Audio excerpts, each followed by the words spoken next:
Apakah boleh melakukan aplikasi penyemprotan saat tanaman padi berbunga? Sebelum lanjut, alangkah baiknya subscribe dan nyalakan lonceng notifikasinya. Jika sudah, mari simak sampai selesai. Dalam kesempatan ini saya akan berbagi pengetahuan kepada Sobat Tani, tentang hal yang mungkin selama ini menjadi pertanyaan di benak Sobat Tani semua. Untuk itu mari simak video ini sampai selesai, agar dapat memahami penjelasannya. Pada budidaya tanaman padi, dalam pertumbuhan tanaman padi terdapat fase atau masa di mana tanaman padi mulai berbunga atau biasa disebut fase generatif. Mari dulur-dulur intip apa itu fase generatif. Fase generatif berlangsung setelah tanaman padi berumur 55 hari setelah tanam. Pada fase ini tanaman padi akan mengalami beberapa tahapan, antara lain, yang pertama proses reproduksi dan yang kedua proses pematangan. Fase generatif tanaman padi, fase ini ditandai dengan memanjangnya ruas teratas pada batang, berkurangnya jumlah anakan yang akan terbentuk, munculnya daun bendera, dan pembungaan. Fase pembungaan biasanya membutuhkan waktu selama 10 hingga 14 hari. Fase ini bisa disebut fase pembungaan, bila 50% bunga telah keluar. Keseragaman pembungaan ditentukan oleh dosis dan jenis pupuk susulan.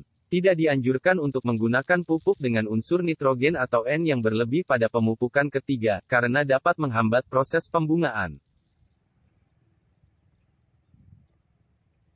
Banyak petani yang melakukan kesalahan dalam budidaya tanaman padi, yang didasari atas ketidaktahuan tentang perawatan pada tanaman padi. Salah satunya adalah pemberian dosis pemupukan baik dalam pengaplikasian dengan cara ditabur atau disemprot, dan yang terpenting adalah kapan waktu yang tidak dianjurkan untuk melakukan penyemprotan pada tanaman padi. Memang benar dalam budidaya tanaman padi, ada petani yang kaya akan pengetahuan dan pengalaman, namun mungkin ada juga bagi sobat tani yang sampai saat ini tidak mengetahui kapan waktu yang tepat dan tidak diperbolehkan untuk melakukan penyemprotan pada tanaman padi. Selain memperhatikan cuaca waktu penyemprotan, ada yang lebih penting lagi, yaitu saat tanaman padi sedang berbunga. Nah, pada fase inilah tidak diperbolehkan melakukan penyemprotan.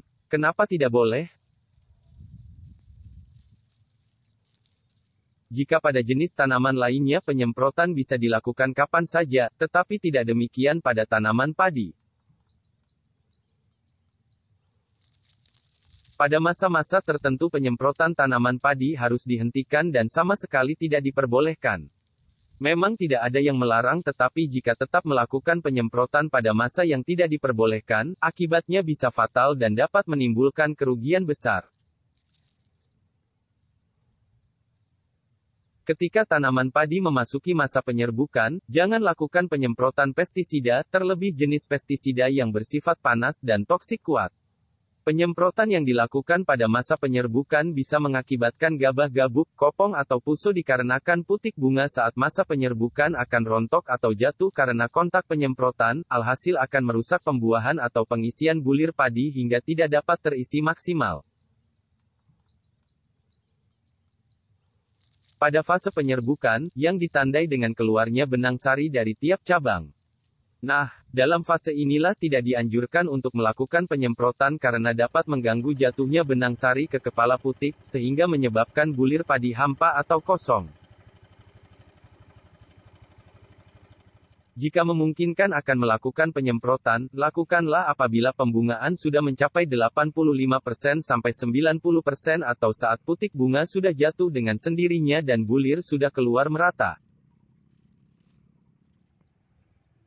Jika tanaman padi saat berbunga tersebut terserang hama atau penyakit, maka sebaiknya lakukan penyemprotan tanaman padi sebelum proses penyerbukan dimulai, atau ketika malai padi baru keluar 1 atau 2. Jika terpaksa harus melakukan penyemprotan, maka lakukanlah saat pagi hari sebelum pukul 8 waktu Indonesia Barat dan sore hari setelah pukul 15.30 waktu Indonesia Barat. Karena saat itu sekam atau bulir dalam kondisi tertutup, dan hindari melakukan penyemprotan di saat sekam sedang terbuka, karena dapat mengakibatkan tanaman padi gagal penyerbukan. Demikian penjelasan tentang tanaman padi saat berbunga agar menghasilkan bulir terisi penuh, berbobot, dan bernas. Semoga bermanfaat untuk kita semua dan dapat mengaplikasikannya dalam bertani padi. Terima kasih sudah menyimak video ini, dan mohon untuk subscribe, like, komen, dan share-nya. Agar channel ini bisa berkembang.